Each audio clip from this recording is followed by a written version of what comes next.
Doctor साहब, पहले ही बहुत ज़्यादा महंगाई है और आवाम परेशान है। अब गुड्स ट्रांसपोर्टर्स ने भी हड़ताल कर दी है और वो कहते हैं कि पेट्रोल की जो कीमतें इतनी ज़्यादा बढ़ चुकी हुई हैं, फिर वो ये भी मुतालबा कर रहे हैं कि जो पेट्रोलियम मसनूआत की कीमतें हैं अब रोज़ाना की बजाय माहाना बुनियादों पर आप तय करें। फिर ये भी हुआ है कि गवर्नमेंट ने 7% विद होल्डिंग टैक्स भी उन पर लगा दिया है। तो गवर्नमेंट की क्या इसमें पॉलिसी है और क्या इसका गवर्नमेंट को इदराक भी है कि अवाम कितना इससे सफ़र करेंगे और गवर्नमेंट के पास ये तमाम मुआशी चैलेंजेस का क्या हाल है आपके ख्याल में? बहुत शुक्रिया आपका। देखिए, आपने इंतहाई अहम उमूर और बहुत सारे नुकात उसमें उठा दिए हैं। बुनियादी तौर पर इस हुकूमत की वफाक में और सूबों में या माजी की तमाम हुकूमतें, उन सब की पॉलिसी यकसा रही है और वो ये रही है कि माशी तरक्की जो भी हासिल की जाए, यानी शरह नमू, वो आवाम के ऊपर बोझ डालकर हासिल की जाए। तरक्याती अखराजात में कटौती की जाए, आवाम के ऊपर इनडायरेक्ट टैक्सों का बोझ लगाया जाए, पेट्रोलियम लेवी यानी भत्ता जो है वो बढ़ाया जाए, तालीम का बजट कम किया जाए, सेहत का बजट कम किया जाए और जो है उसके तरक्याती अखराजात में कटौती की जाए। और उसका फायदा कौन उठा रहे हैं? सबसे पहले जो फायदा उठाने वाले हैं वो स्टॉक एक्सचेंज और बैंक्स, इनको फायदा हो रहा है। हुकूमत सियासी फायदा ये हासिल कर रही है कि आईएमएफ उनसे खुश है कि वो उनकी पॉलिसियां बना रहे हैं कि पाकिस्तान की मईशत कभी भी इस्तेहकाम ना आए। आपने एक नुकता इस्तेहकाम का उठाया है, ये मसनूई और आर्जी इस्तेहकाम है। ये मसनूई और आर्जी इस्तेहकाम अवाम पर बोझ डालकर, पाकिस्तान की मईशत को खतरात में डालकर, पाकिस्तान की सलामती को खतरात में डाल के हासिल किया गया है। अब जी। अगर आप देखें कि पेट्रोलियम मसनूआत की जो कीमतें बढ़ रही हैं, उसका कतई कोई ताल्लुक उससे नहीं है कि आलमी मंडी में क्या हो रहा है। इस पर बहुत बहस हो रही है। मैं तो आपको सिर्फ एक जुमला बताना चाहता हूँ पहले, और वो मेरा जुमला ये है कि वज़ीर आज़म शहबाज शरीफ साहब ने खुद ये कहा था कि एफबीआर जो उसको हासिल करने चाहिए टैक्स, उससे 15,000 अरब रुपया सालाना कम वसूल कर रहा है। ये उनके अल्फाज हैं। अगर मैं बाकी चीजों को छोड़ दूं, अगर सिर्फ ये वो अपनी ये जिम्मेदारी पूरी कर लें कि जो कम वसूल हो रहा है उसको वसूल करके दिखाएं, तो आज की तारीख में पेट्रोल के नरखों में कम से कम 100 रुपया लीटर कमी की गुंजाइश है। दूसरी बात यह कि और जो शाना अखराजात हैं और जो सूबे टैक्स की कम वसूली कर रहे हैं, अगर उसको भी देख लें तो आज की तारीख में 130 रुपया फी लीटर कमी की गुंजाइश है। मगर मेरे मुल्क की बदकिस्मती ये है कि पाकिस्तान में सियासतदान भी और अपोजिशन वाले भी और मीडिया भी ये बहस कर रहे हैं कि जनाब ये पेट्रोलियम लेवी ज्यादा क्यों है, कम क्यों नहीं है। मेरा कहना ये अहम नहीं है। अगर आप पेट्रोलियम लेवी कम कर देंगे तो बजट खसारा बढ़ जाएगा, आवाम के ऊपर दोबारा बोझ आ जाएगा। तो जब तक हम ये मुतालबा नहीं करते कि आप टैक्सों की वसूली इस्तेदाद के मुताबिक करें और वो इनकम टैक्स लें, आवाम पर जीएसटी ना लें, पेट्रोलियम लेवी भत्ता ना करें, अगर ये मुतालबा नहीं करते तो जो मुतालबा या एहतजाज या धरने हो रहे हैं उससे पाकिस्तान को नुकसान होगा, पाकिस्तान की मीशत को नुकसान होगा। ये अच्छा। बात आपकी बिल्कुल सही है कि जब आप भत्ता लेते हैं पेट्रोलियम लेवी, यानी 127 अरब रुपए लिया था 2022 में, अब इस साल 1700 अरब ले रहे हैं। तो ये क्यों ले रहे हैं? तो सवाल ये पैदा होता है कि जब ये लिया जाता है तो पेट्रोल के नर्ख बढ़ने से ट्रांसपोर्ट के किराए बढ़ते हैं, दालें सब्जियां गोश्त की बढ़ती हैं, सनतों की तिजारती लागत बढ़ती है, जरी शोबे की पैदावारी लागत बढ़ती है, तो बरामदात गिरती हैं, शरह-ए-नमू सुस्त होती है, महंगाई बढ़ती है और बेरोजगारी बढ़ती है। तो और फिर ये एहतजाज कल्चर से पाकिस्तान में सरमायाकारी का माहौल खराब होता है और दहशतगर्दी की वारदातें बढ़ती हैं। तो क्या इन तमाम खराबियों का और खतरात का एक हल नहीं है कि शाहाना अखराजात ना कम कम करें, और जो तीनों पार्टियों का मंशूर रहा है और जो आज ये बात कर रहे हैं कि हर किस्म की आमदनी पे आप टैक्स लगाएं, 10 लाख रुपए सालाना से कम जिसकी आमदनी है उससे 1 रुपया भी इनकम टैक्स ना लें और जीएसटी को कम करें, पेट्रोलियम लेवी को खत्म करें, तो फिर आप देखेंगे कि पाकिस्तान की मीशत तरक्की करेगी। क्यों? आज की तारीख में अगर आपको मैं जुमला बताऊं कि आप भारत को ले लीजिए, मेरा दुश्मन मुल्क है, लेकिन दूसरे थाईलैंड को ले लीजिए, मलेशिया को ले लीजिए, उनमें महंगाई जो है वो 2 से 4% है और मेरे मुल्क में 11% है। लेकिन इन मुल्कों में पाकिस्तान की जो शरह नमू है हमसे दुगनी है। अगर भारत में 7 गुना है, मिसाल 7% शरह नमू है जी। और मेरे मुल्क में 3.5% है, हमारी महंगाई 11% है, भारत में महंगाई 4% है। क्या ये आधा तो शुमार चीख चीख के नहीं बता रहे कि खराबी माशी पॉलिसियों में है?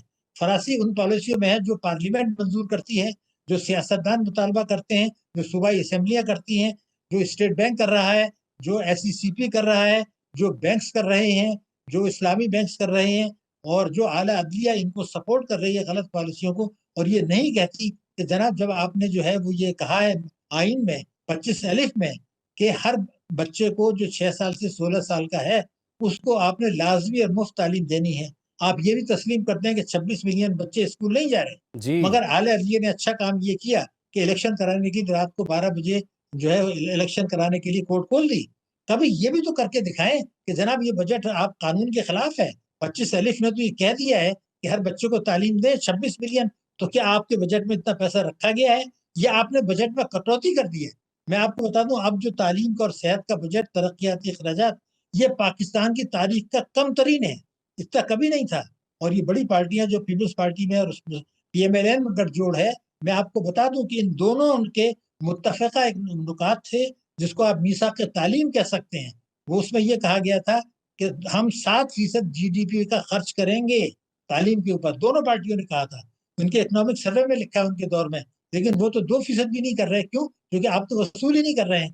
तो ये तजाद को अगर हम ठीक नहीं करते, सिर्फ ये मुतालबा करें कि जनाब आप मेहरबानी करके पेट्रोलियम लेवी कम कर दें, वो सिफर कर देंगे, अच्छा तो डॉक्टर बजट साहब, खसारा बढ़ आपने जाएगा, आपने बड़े हुकूमत अहम बोझ नुकात पड़ेगा। उठाए हैं डॉक्टर साहब। लेकिन मोहसिन नकवी साहब तो कहते हैं ना कि सिस्टम जो है वो कोलैप्स कर चुका हुआ है। अब ये सिस्टम है क्या? इसी सिस्टम में सब जमातें रही हैं, इसी सिस्टम में सब ने हुकूमतें की हैं, PTI ने भी की है, मुस्लिम लीग नून ने भी की है, और इसके अलावा पीपल्स पार्टी ने भी की है। तो ये सिस्टम सर ठीक किसने करना था? अगर समझ लग भी गई है कि सिस्टम में प्रॉब्लम है, तो अभी तो हम देख रहे हैं कि हमने मुश्किलात भी देख ली, PDM की गवर्नमेंट भी आ गई, उसके बाद मुआशी सूरत हाल भी हमने देख लिया कि ICU में पहुंची हुई थी, डिफ़ॉल्ट का ख़तरा भी टल गया, IMF का प्रोग्राम भी हमने हासिल कर लिया।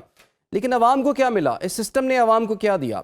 तो क्या हुकूमत के पास वो कैपेसिटी नहीं है, या फिर करना नहीं चाहते, या फिर सिस्टम का मसला नहीं है, सिस्टम को चलाने वालों का मसला है? ये फिर आपने बड़े अहम नुकात उठा दिए, मगर इस मुख्तसर वक्त में मुमकिन नहीं है। हमारा सिस्टम नाकाम नहीं हुआ है, हमने कभी उस सिस्टम पर अमल नहीं किया है। किसी पार्टी ने नहीं किया, तीनों पार्टियों ने नहीं किया, फौजी हुकूमत ने नहीं किया, स्टेट बैंक ने नहीं किया, उसके SECP ने नहीं किया, बैंकों ने नहीं किया। आप देखिए सब ने मिलकर इसको नाकाम बनाया है। क्या 18वीं तरमीम से ज्यादा कोई अच्छी चीज हो सकती थी? 18वीं तरमीम ने तो यही कहा था कि भाई आप सूबों को मजबूत करें, सूबे मजबूत होंगे तो वफाक मजबूत होगा। आप तालीम और सेहत और दूसरी चीजें उनको ट्रांसफर कर दी, तो क्या आपने वजीर खजाना, वजीर सेहत खत्म कर दिया? वहाँ क्या वजीर तालीम खत्म कर दिया, या वहां बदस्तूर वो विराजमान है? हुआ क्या कि आपने, और क्या सूबों ने लोकल बॉडीज को ट्रांसफर कर दिए जो था? तो हमने सिस्टम को कभी कामयाब बनाने की कोशिश नहीं की। ये बात मैं इसलिए कह रहा हूँ कि जब 18वीं तरमीम आई थी, उसके बाद जो NFC अवार्ड आया था, उसकी मुबारक सलामत हो रही थी। मैं पाकिस्तान में पहला आदमी था जिसने उसी दिन सरकारी TV चैनल पर कह दिया था कि ये नाकाम होगा। क्यों? क्योंकि इस पर अमल नहीं किया जाएगा। और उसके चंद बाद में जो बजट आया, NFC अवार्ड आया, उसमें कहा गया था कि सूबे NFC अवार्ड के तहत जो रकम मिले उसको खर्च ना करें। तो आपने पहले दिन से सिस्टम पर अमल नहीं किया, तो सिस्टम नाकाम नहीं हुआ है। नाकामी जो हुई है वो ये हुई है कि अशराफिया को नवाजने के लिए सिस्टम तो क्या, मैं एक जुमला कहना चाहता हूं, अगर कोई तरदीद करना चाहे तो कर दे, आपके चैनल पर आ जाए। हमने कानून तोड़ा है ताकतवर तबकों को नवाजने के लिए, तो क्या आइन भी नाकाम हो गया? हमने कानून तोड़ा है, आइन को तोड़ा है नवाजने के लिए, ताकतवर तबकों को और आवाज को कुचलने के लिए। स्टेट बैंक ने सारी दुनिया में नहीं होता, सारी दुनिया में मैंने बहुत से मुल्कों में, यूरोप में, अफ्रीका में, मिडिल ईस्ट में बहुत सीनियर पोजीशंस में काम किया है। मैं इस वक्त शायद पाकिस्तान के सीनियर 3 बैंकर्स में से हूँ।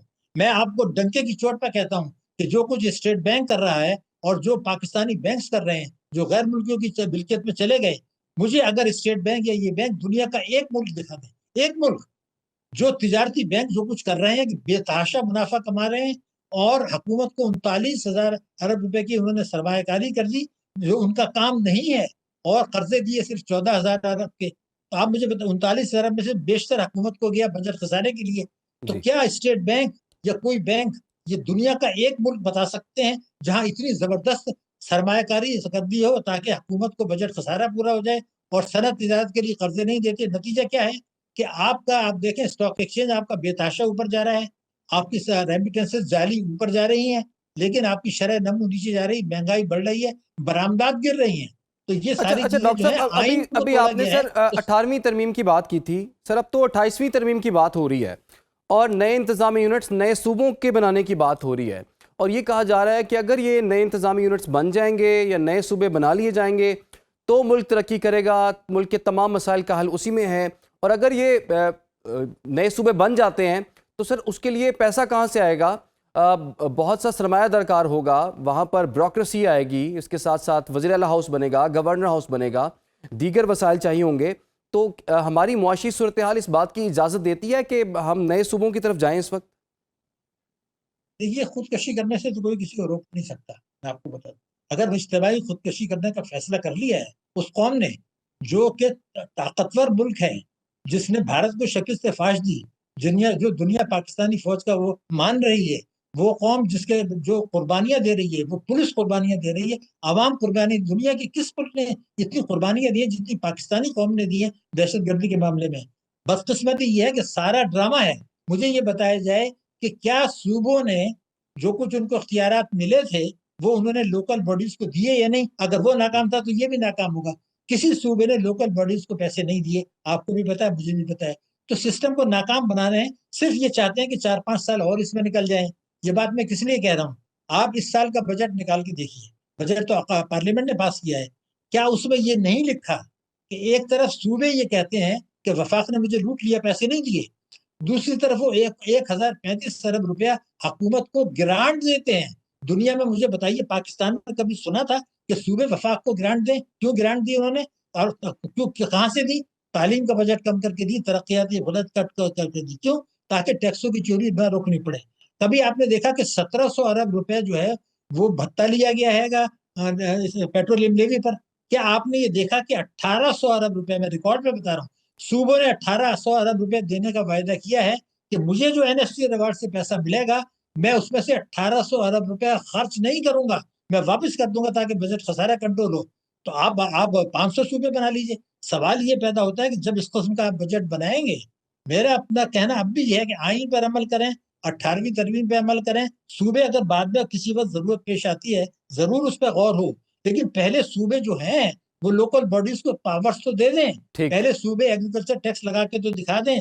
पहले सूबे पेट्रोलियम, वो जो प्रॉपर्टी के जो टैक्सेस हैं, वो 25 करोड़ की प्रॉपर्टी 4 करोड़ में जा रही है, क्या वो अपने डीसी को ये नहीं कह सकते कि आप पेट्रोल इसके रेट जो है मार्केट के नरखों पे लगाएं? लेकिन प्रॉपर्टी माफिया नाराज हो जाएगा। असल मसला ये है। दूसरा, आपने ये कहा 18वीं तरमीम की बात हो रही है, आपको पता है कि जो 26वीं तरमीम आई थी तो उसमें ये कहा गया था कि रिबा जो है वो 1 जनवरी 28 से पहले खत्म कर दिया जाएगा। बिजनेस कम्युनिटी ने, उलमाओं ने, मुफ्तियों ने, दीनी जमातों ने उसकी बेतहाशा तारीफ की। एक आदमी जी। है जिसने किताब लिखी और ये कहा कि ये बिल्कुल आइन के खिलाफ है, कुरान के खिलाफ है और इस पर अमल नहीं होगा, अमल नहीं होगा, ये मैंने लिख दिया था। अब वो जनाब स्टेट बैंक का बयान आ गया, पॉलिसी बयान आ गया कि जी ठीक है, 31 दिसंबर 27 तो है, लेकिन ये जो फॉरेन बैंक हैं ये चाहे तो सारी जिंदगी जो है सूदी काम करते रहे। आपके सामने आ गया, सही। ये कहा गया था कि 31 दिसंबर 27 तक जो है वो खत्म हो जाएगा सूद। अब इन्होंने कहा कि नहीं, अगर 31 दिसंबर 27 से एक दिन पहले कोई आदमी 15 साल के लिए डिफेंस सेविंग में लगा देता है तो 15 साल और भी सूद चलेगा। तो 26वीं तरमीम को तोड़ने का फैसला हो चुका है। पार्लियामेंट में अभी आया नहीं, मगर स्टेट बैंक ने ऐलान कर दिया और उल्मा मुफ्ती हजरात अभी सही। मीटिंग हुई है, मुझे आप यानी बता कि दिए, डॉक्टर साहब, और आपके ख्याल में अपनी कहा ये। मुआशी पॉलिसियाँ जो हैं वो दुरुस्त करेंगे तो ही मुआशी तरक्की का रास्ता जो है हमें उस पर मुआशी तरक्की के रास्ते पे हम गामजन होंगे और मुल्क भी तरक्की करेगा। बहुत शुक्रिया आपका